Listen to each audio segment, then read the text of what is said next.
everybody this morning as we kick off the 2024 New Orleans Book Festival at Tulane University. I'm Cheryl Landrew, and along with Walter Isaacson, who's here in the room someplace, I'm the co-chair of the New Orleans Book Festival.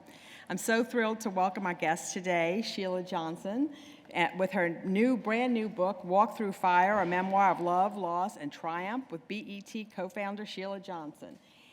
And the moderator today is going to be Michelle Miller, who we all know from her New Orleans days, and also she was here last year with a memoir of her own. So we're going to have a great conversation. Thank you so much for being here.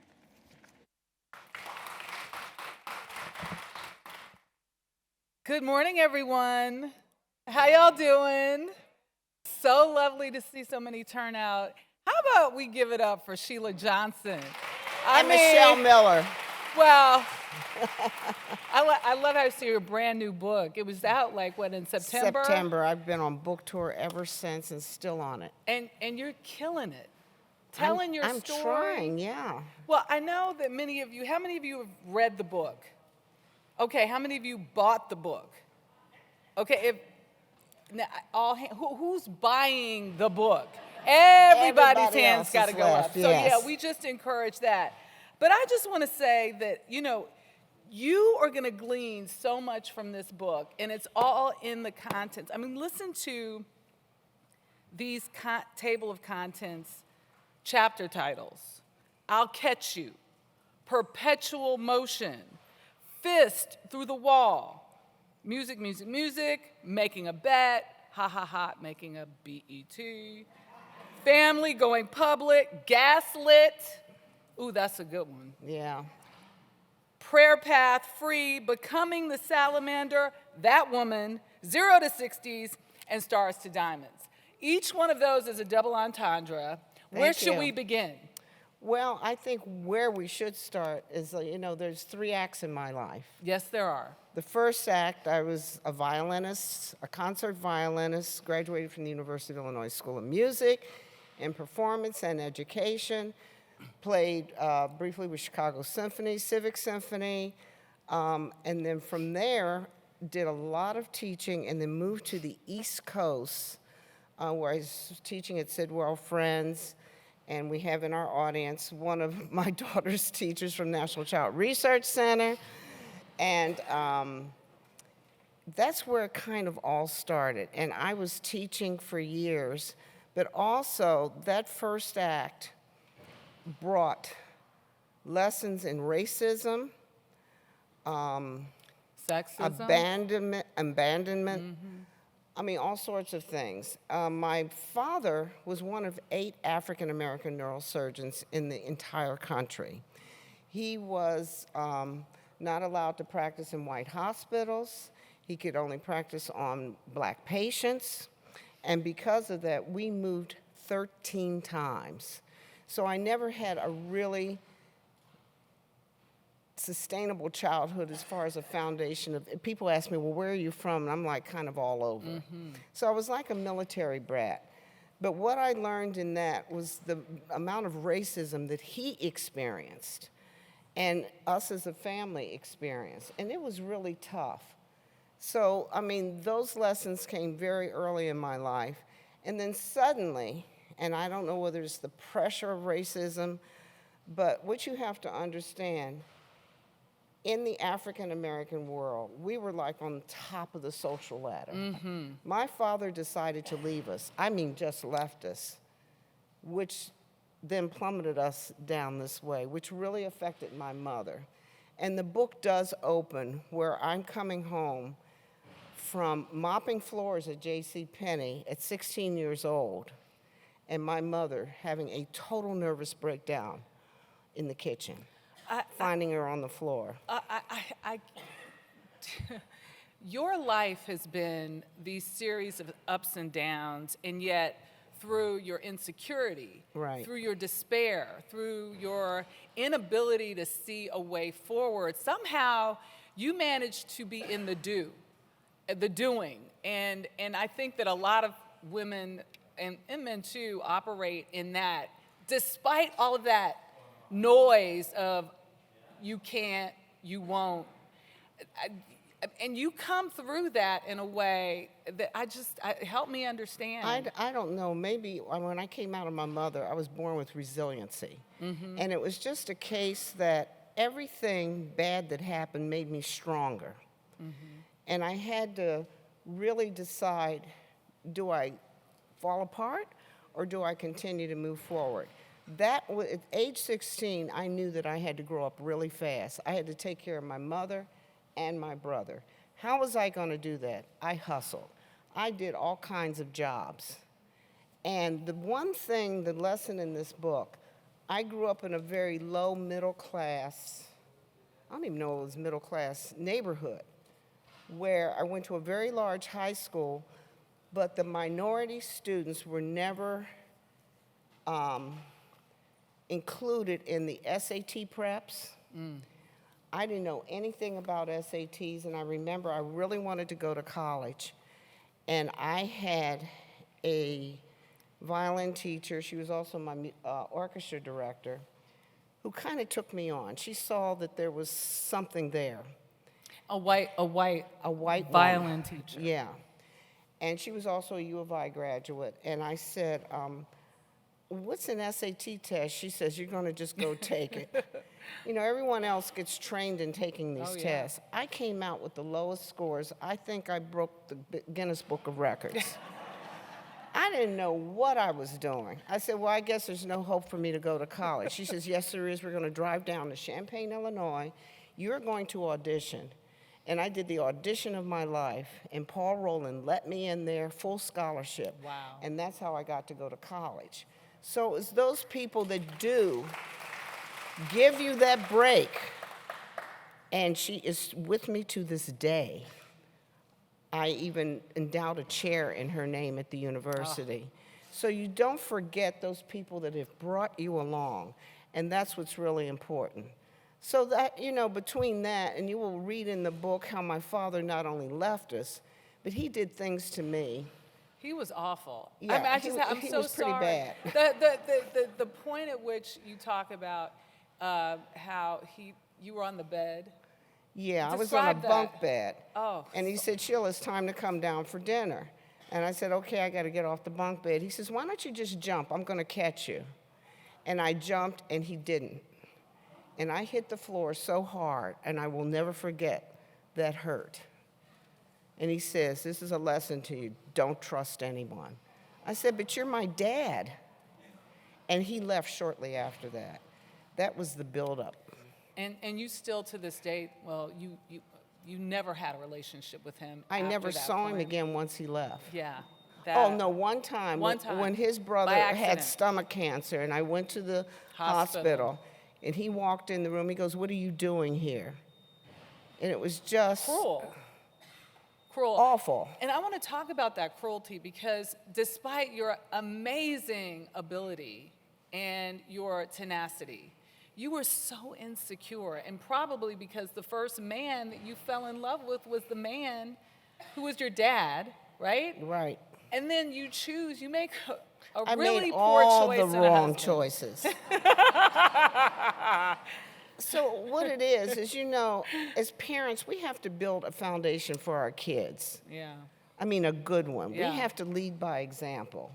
And I never had that. And that was the problem. And when I then entered the University of Illinois, this man by the name of Bob Johnson latched on to me. I'm so glad you recognized that he latched on He to did. you. I didn't have anything to do with him. He came to me. You know Wore when you you go on down. campus, you're fresh meat. You Yeah. know, that's the way they look at it. So anyway, all the red flags were right there. I remember my teacher, Susan Starrett, she was saying, he's not worthy of you. My mother, she says, do not date this guy. My professors, there was something out there that people knew that I didn't know. So what was wrong with you, Sheila? My problem was I was looking for love. I wanted someone to take notice of me and to say, you're special. I didn't have that growing up. And when you lack those things, that's when you latch on to the wrong people. That's when it happens. This guy is a classic narcissist that I latched on. They're the most charming of all personalities, but the most dangerous. Wow. I say that because it reminds me of, I've been hearing it lately. There was a tale they used to tell about Hillary Clinton, and now they're telling it about Michelle Obama, about how they pull into a gas station and Hillary looks out and says, "Oh, that's my ex-boyfriend." And Bill says, "Ha, ha, ha, ha. Well, aren't you glad you married me?" And she says, "Oh, no, you don't understand. If I had married him, he would have been president of the United States." That's right. So I think of you in that context because your move to Washington, D.C. was pivotal. Right. It And really while was. we can't negate the fact that Bob Johnson had like ambition and That was the reason, that's what attracted me to him. Right. But what, and I feel, when I remember the first time I met you, I've known Sheila now for 20 years. Yeah. Not well. I met her, I emceed a program for her, and I was like so casual about it that she kind of looked at me and she was like, "Oh no." Oh no, she's like my type. But love this woman to death because we've become friends over the course of the last 5 years for certain. But 20 years ago, I do recall you not really taking ownership, although you did take ownership of that $500 million. I don't recall you taking clear ownership of your presence and your ability and your say and your doing in the creation of Black entertainment television. In other words, what she's saying, I was totally erased out of the picture.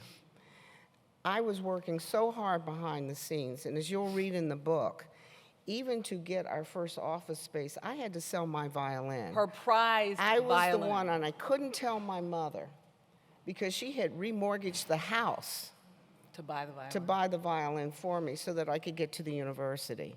It broke my heart to have to do this, but I was constantly having to work and find money to keep a roof over our heads to get this company started. Why did I do it? Because I really believed in the vision of Black entertainment television. You have to understand that network was at the birth of all of cable, from CNN to MTV, you name it, Nickelodeon. But no one was starting a cable network that appealed to the African American voice or even spoke to the African American voice. And I remember talking with John Johnson about it. He's print media, and he says, yes, there's just nothing on television. Publisher of Ebony and Jet and founder of so Ebony there Fashion I Fair. felt as though we had a door that had opened up that we needed to walk through, and that's what my mission was. Now, a lot of women can understand this, and you could probably understand. You know, you want to push your husband ahead and make him the, because Black men just are not celebrated that way. And I really wanted him to shine. Despite the way I was being treated, I really wanted him to shine. Big mistake. So the more he shined, the more I was erased out of the picture. But what I've also, and keep hearing, he was having parties throughout the company with other women. So this is things that were going on. It's all part of that personality, Yeah. But anyway, as the companies really started up, we struggled to get advertising. Nobody wanted to invest in a Black network as far as advertising. That's what pays the bills.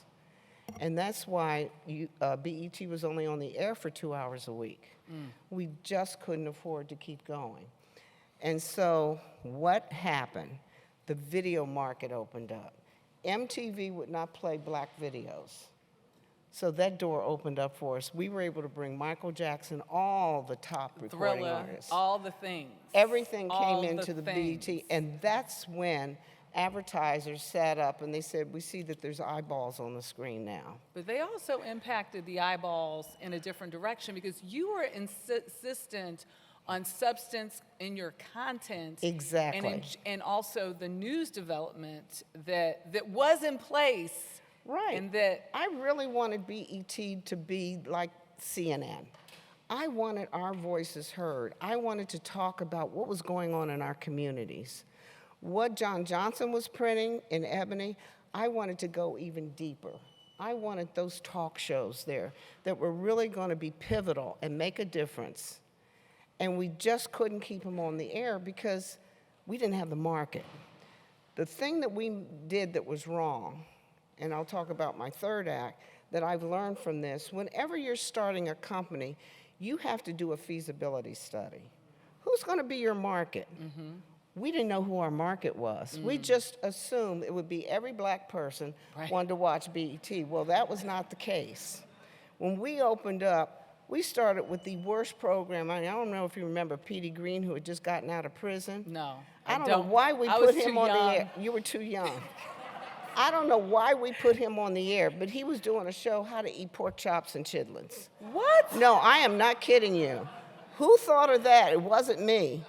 But I will tell you, that's the kind of program, we were fishing for programming. It was terrible. It was terrible. It didn't last very long. But then you came up with Teen Summit. Well, first the videos came on.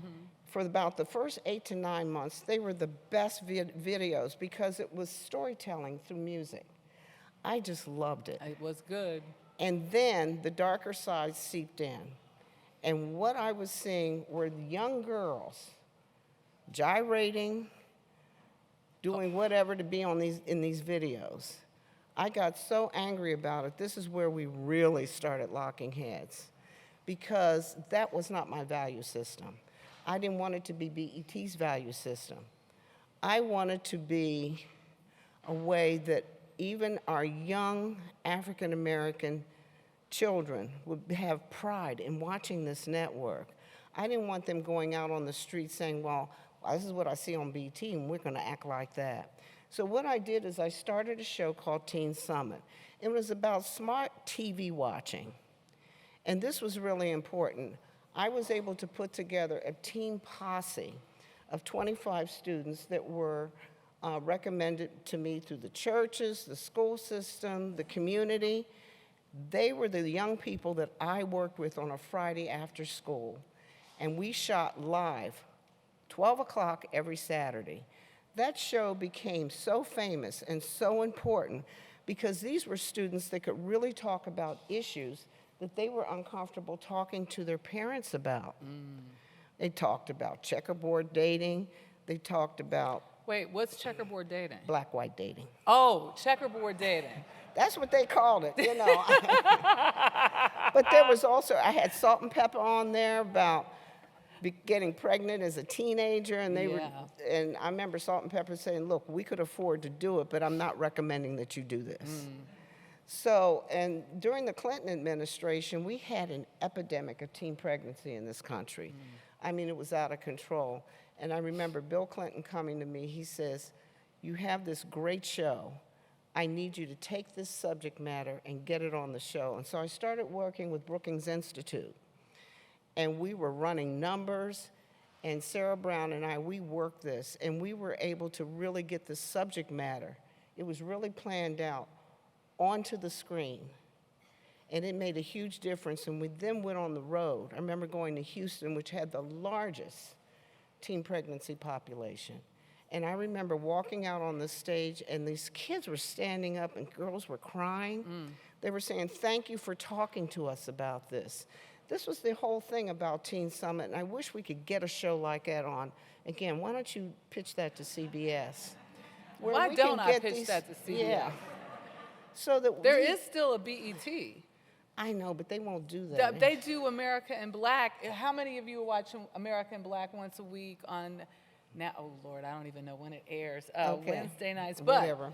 We should talk about that. Yeah, these young people want parents. I mean, just adults to talk to them. We need to open up this line of communication because we have shut down, and look at the crime levels that were coming up. Parents need to start being parents instead of friends. Yeah.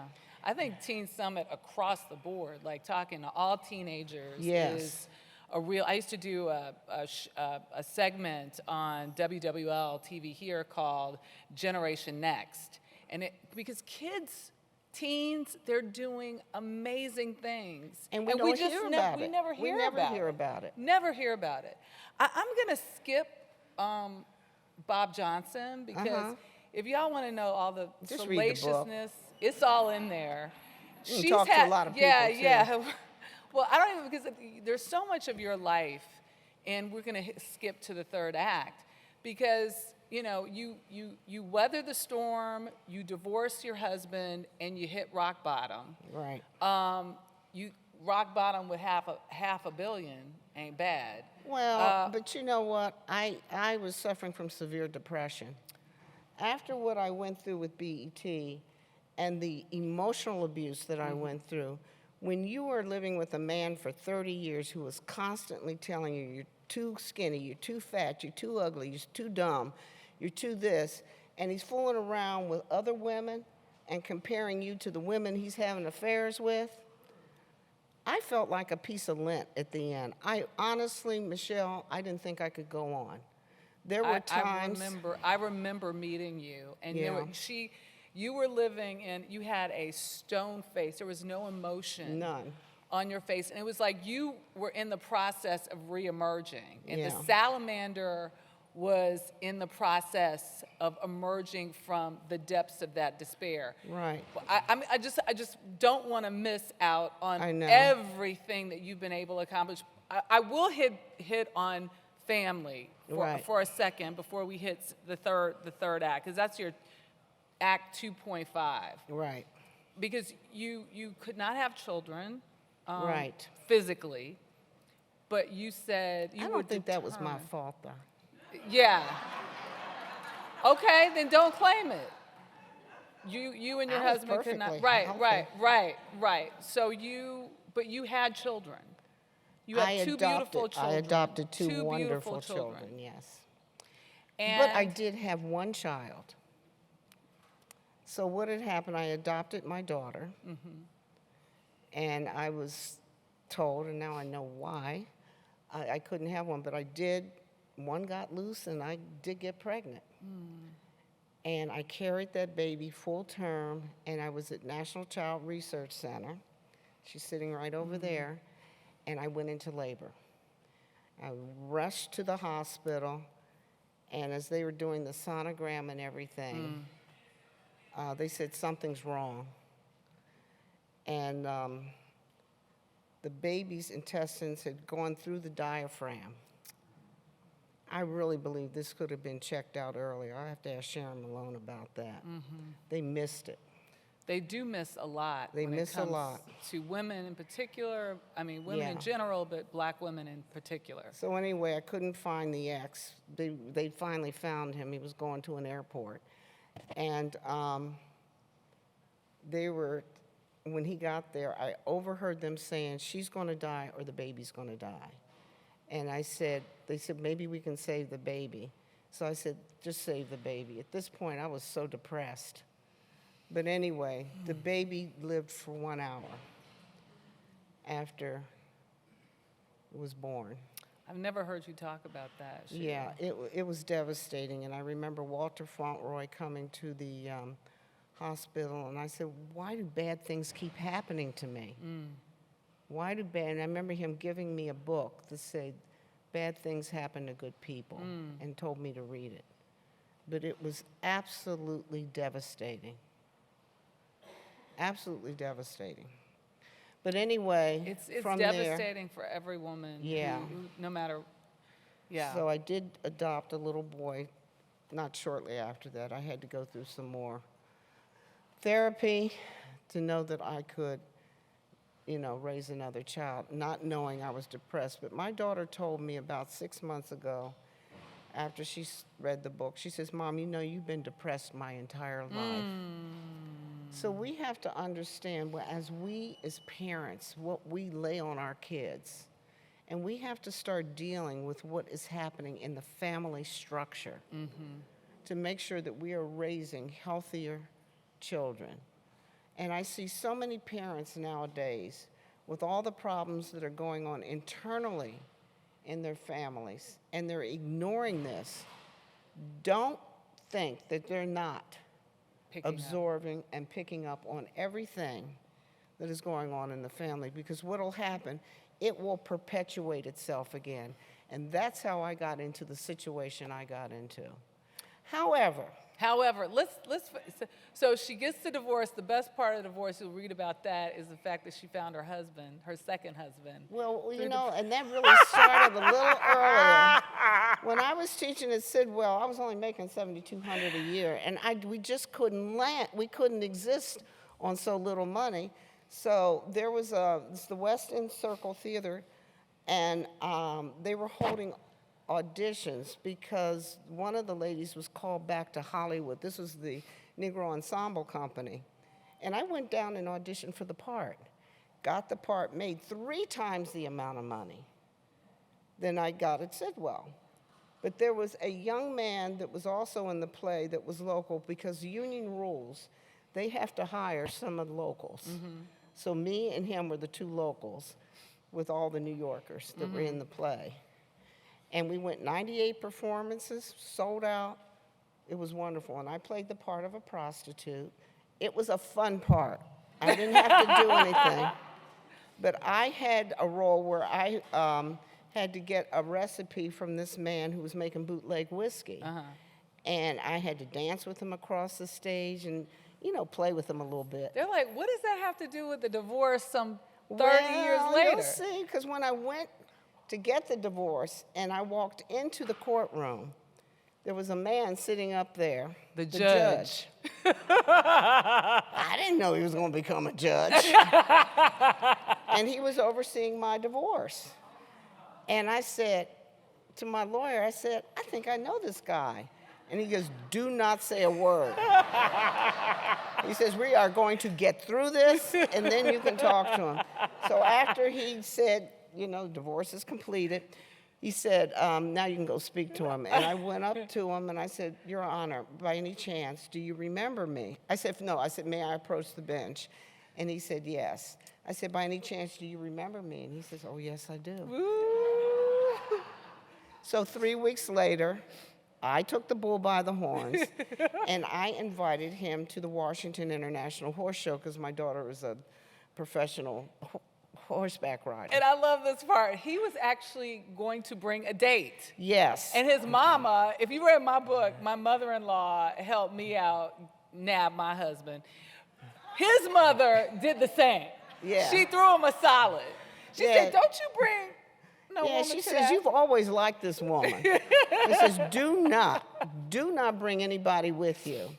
And so 3 weeks after that, we started dating, and now we've been married for 18 years. Don't you love it? There's a super poignant part in the book. I don't want to go into it. That there's that magic number 18. Just remember when you're reading it. Can we get to Salamander now? Okay. Okay. Yes. So part of her depression. I'm gonna fast forward. We have 18 minutes, sis.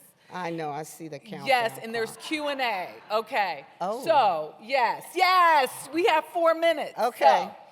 So basically, fast forward, she moves to Middleburg, Virginia, because you'll find out about it in the book. She had to run away from Washington, D.C. for her children's sake. She landed in Middleburg, and I don't know, many of you know who Pamela Harriman is? Like, Pamela Harriman was like, she was the fundraiser for the Democratic Party. Yeah, she was the doyen. Yes, she was like huge. She had married a Churchill. She was kind of a She was the well-known, life of the party, too. She was the life, we'll leave it there. She was the life of the party and became the ambassador to France under Bill Clinton. Right, and died in the swimming pool there. Yes, I'm sure there's a story there.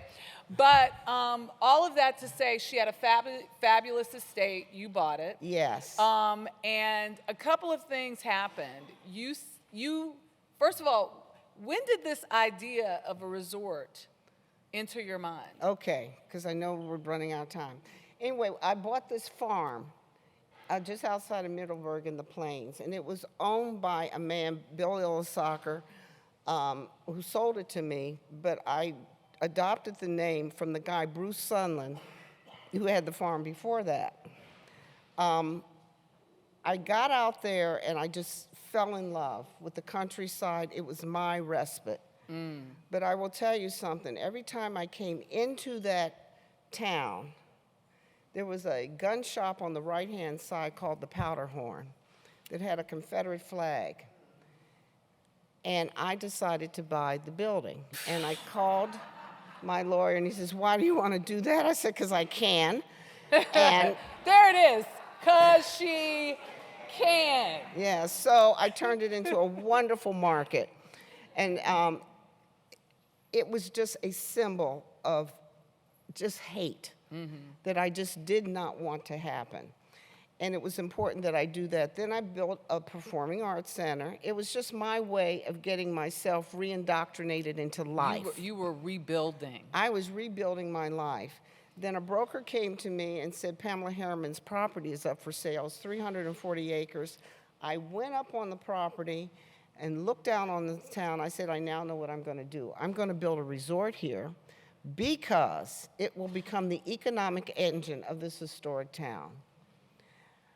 I thought it was the greatest idea since sliced bread, and I will go very fast now. And as soon as I started to talk about it and started the process, there were signs on both sides of the road the next day that said, don't be E.T. Middleburg. I had the racial fight of my life that lasted 10 years. To make a very long story short. I'm going to, because I love this story. And, you know, sometimes people being nasty can be very sweet. You know what I mean? Like, we talk about that Southern charm, and we all have it. It's called bless your heart. Yes, yeah. Bless your heart. But please tell them about your Robert Duvall moment. Oh, my because God. he epitomized, I think, that sweet, salty thing that was happening. He would always come over and watch my daughter ride. He just thought it was great. But from the moment I decided to build this resort, he had remarried a woman from Argentina, and I will never forget the time they came over to the farm, and I had the president of my company with me, and he stayed quiet the whole time. But the claws came out, and she went after me. How dare you destroy our way of life? I mean, this just went This Argentinian woman. Yeah. I felt like, I said, you just got here. What are you talking about? But I think the thing that hurt me, he was so quiet about the whole thing. And once the resort was built, I called him, and he says, I will never set foot in that resort. Never. And I just wish he would. And I started a film festival in Middleburg. Okay, wait, stop. Because, again, you're missing the important thing. I skipped over this the first time I read the book. So when I read it the second time, I was like, how could I miss this? Because the birth of the Middleburg Film Festival came out of a visit by one of my favorite actors, directors, and overall Redford. Good people. Robert Redford. I was on the board of Sundance for like 6 years, and I got to know him very well, and he was thinking about either selling or we needed new management for the Sundance Preserve.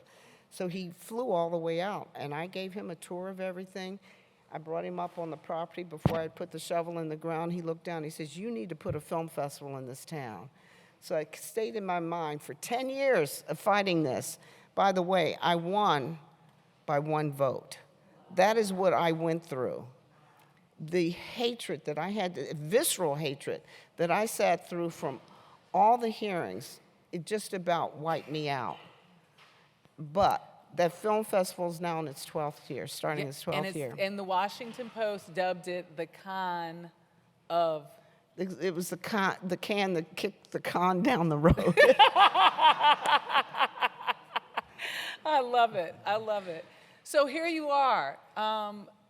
You walked through fire. I mean, isn't that the subtitle of your book? Yeah, walk through fire. That's the book. Walk through fire. Don't you love that? Walk through. That's exactly what she did. She walked through fire, and here she is. I want to point out. I'm sorry. I'm skipping to this because this is your book. I know. Give me my book. Give me my book. Give me mine. You got to sign this book too. She just, and I was so excited because last year when this happened, I was standing right next to you. I don't know. You got your 4th or 5th 5th Diamond. Oh, we've got 15 now. Oh, Our one, that 15. hotel, that resort So wait. is one of 13 in the whole world Right. now. Okay. So she walks through that fire in Middleburg, and then she says, "Okay, it's on." And then she buys, describe the management company, because you said there's a secret to owning versus managing. Yeah, if you manage, that's where you make your money. St. Regis, all of them, they do not own anything. Right, and remember, she owned the property here. You owned a New Orleans hotel here. I had the Nopsy. Yes. Yeah. But you learned a lesson from that. Yes. You got to be very careful who you get in bed with, as far as ownership. Not just ownership. Yeah, well, I know. But fast forward, the success of the resort in Middleburg, we are now up to 6 hotels. We have 6 hotels. We're in the Caribbean, in Jamaica, at Half Moon.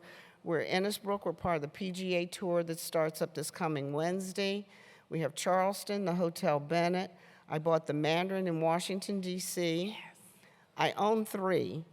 And then the rest are all management. Okay, now we're at Aspen Institute. I'm with Walter Isaacson and out he's at over there bossing her around over in the green room telling you, are you sure you got everything to spec? I think he fell asleep. Where is he? Walter? No, he's not here. But it was really cute to see him like, what's the big window, is it still there? Because it's his building and I just finished renovating it. Yeah. It's so cute. But you also, and we skirted over this, you're the only African-American woman to have a principal share in 3 professional sports teams, the Washington Wizards, the Capitals, and the Mystics. And that was a clever piece of ingenuity right there. Yes. And for that reason, also for everything else you just described here, you were named in 2022 CEO of the Year by the Washington Business Journal, and you just recently got another nod. What was that? Which nod was that? You were your CEO of the Year someplace else. A couple of months ago. Giardi. Wait, what didn't? Okay, never mind. Anyway, is it really been that long? It was December of 2022, or yeah. Okay, well that was only a year and a half, 2 years ago. 2 years ago. Okay, my memory is failing me. We have 9 minutes left. Right. And I haven't even talked about the sports. So does anybody have any questions? Oh, jump right in.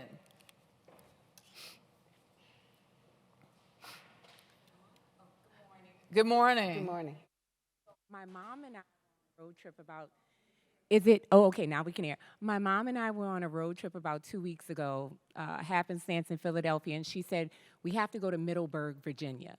On the way back to New Orleans, I was like, what's in Middleburg? And she said, Salamanders, Sheila Johnson, she's followed you. So I was like, okay, so we get there. It's beautiful. Salamander was beautiful, but I also noticed that that you have residents for sale now. There's like commercial properties That's for right. residents We are at Salamander. building residential. And I was wondering, I was like, with this beautiful resort, we went on the grounds, the stables. I was wondering, was that always your vision to have people like, or was there a market to say, hey, residential, like resort living? Yeah, and most hotel companies are doing this now, but I was able to get those exemptions from the very beginning. You know, you have to do this trading thing. I had to build a water sewage treatment plant for the town in order to get that specific thing. Yeah, and that's because they would only allow us to build 168 rooms. Those houses can be rented back to the resort, and that would increase my room capacity, which is really great. So no, they were beautiful, and thank you for the EV chargers, because You're welcome. we wouldn't have mind being stuck overnight, but it was great. We did. So, Thank you. and can I just add a little something here? And come on, just step up to the mic. I just want to say, and that is the BETing of Middleburg. I'm going to own that. Yeah. That's what happens when you blacken something. Right. And because blackening is not a negative. This is your vision. You happen to be black. You are bringing all of this. So I'm going to say, yeah, you BET'd Middleburg. Yes, I did. And they are very excited about it now. And, Yeah, you know, because it's now the wealthiest historic town in the state of Virginia. I mean, it's unbelievable. Their taxes are low. I feed them so much bed tax, it's unbelievable. It is so wealthy, a that's wealthy all town. I'm saying is it's like this, we got to get over this negative connotation of what black means. Yeah. And so I just offer that to everyone, you know, Okay. there is the positive side of things. Hi, I'm from New Orleans, and I loved what you did with the hotel here. I had one question. I know it's strange, but being from here, I used to go there and pay my light bill. What made you keep the counter there in the lobby? Keep the what? The counter. Oh, when we went in, you have to understand that this was right after Katrina, and we were in there with hazmat suits, and when we learned the history, that's the New Orleans Public Service, Inc. That's where everybody paid their bills. Correct. In all of that water, we were able to pull out those tickets, everything. And that counter is where everybody, I guess, signed or Yes. anything. Did you go back to the loading dock where the ballroom is? No, I haven't. You need to see that. That's where all your equipment was coming in. We kept up all of those pieces. That is the sexiest room of the whole building. It's like, it is beautiful, and we got these beautiful chandeliers in there. That ballroom is so popular. We wanted to keep the historic feel of the NOPSI. And that's why you have that counter there. And if you look into the counter, you will see those ticket stubs. And even the coasters has the history of the NOPSI. Whenever you're going into a community and you're taking over a building, you want to keep the historic foundation to continue that story and tell it. I just didn't want to tear out the place. Yeah, or But erase we it. wanted people from near and far to understand what NOPSI stood for. You did. I went there last night. I couldn't believe it. I almost fell out. Thank you. Another question? Yes.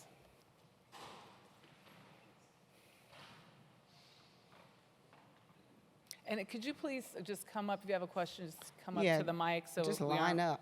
Yeah. Well, first I have to say I had to look up something when I was reading the book. When you mentioned mothballing something, Oh. I had to look that up. I had no idea, and maybe because of my age, I didn't know what that was. But tell me a little bit about the salamander really bringing you into your fullness, because I Okay. feel like that was a pivotal moment. It was a in you pivotal becoming moment, yeah. just all of who you were already destined to be. There's a meaning behind the salamander, and I think so many people would love this story. When I went to Bruce Sunland, who was the previous owner of the farm, he was a fighter pilot, and he was shot down over Nazi-occupied Belgium.